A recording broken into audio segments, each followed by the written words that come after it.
In a peaceful village, a sleek orange cat named Whiskers roamed the streets, always looking for his next meal.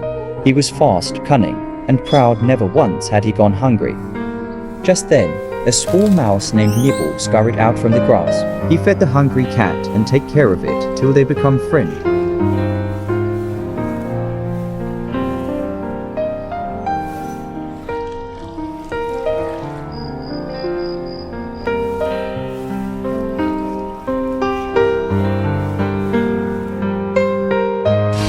One day, while Nibble searching for their food, he got injured and unable to walk. Whiskers carried Nibble to nearby pet hospital and taking care of his friend.